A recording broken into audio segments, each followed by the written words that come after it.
Timbog ang isang wanted person na sangkot sa modus na rent-tangay matapos pagkasa ng manhunt operation ng PNP Highway Patrol Group sa Pilar Village, Las Piñas City.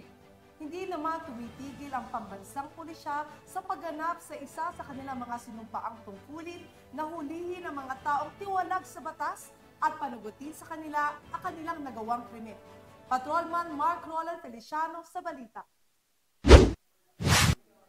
Walang takas ang isang lalaki ng arestuhin ng mga operatiba ng Regional Highway Patrol Unit National Capital Region sa ikinasang intel-driven operation na pinangunahan ng HPG-NCR sa pamumuno ng kanilang Regional Chief na si Police Colonel Joel B. Hukutan nitong nakarang araw. Arestado ang suspect na si alias Michael, 39 na taong gulang na taga Las Piñas City. Ang nasabing suspect ay nambibiktima sa pamamagitan ng iba't ibang modus ng karnaping. Kaya't ito na lang ang pahayag ng hepe ng Intelligence Branch ng HPG-NCR sa nasabing operasyon. Ang modus nito ay sila yung rent-tangay, kung saan nagre-rent nila ng sasakyan at ibinebenta nila sa mga possible buyers. So, ang pagka-aresto kay Michael ay sa pamamagitan ng warrant of arrest ng anti-carnapping o yung Republic Act 10883. Ang nasabing ang warrant of arrest ay nilagdaan noong June 18, 2024 ni Honorable Pia Cristina B. Bersamin Emboscado, presiding judge ng Regional Trial Court Branch 198 Las Piñas City, na may narekomendang piyansang 300,000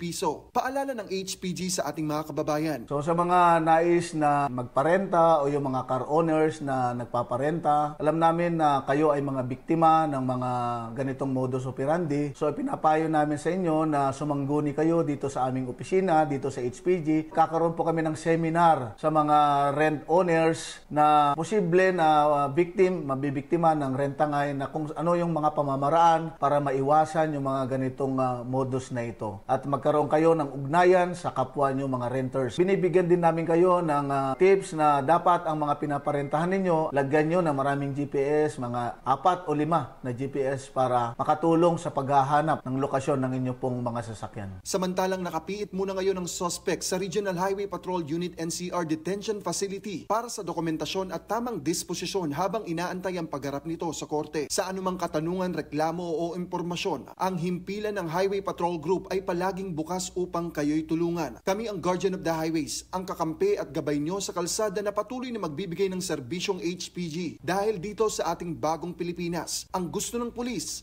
ligtas ka. At sa iba pang balitang serbisyong HPG, tumutok lamang sa aming YouTube channel at Facebook page na Police News Network.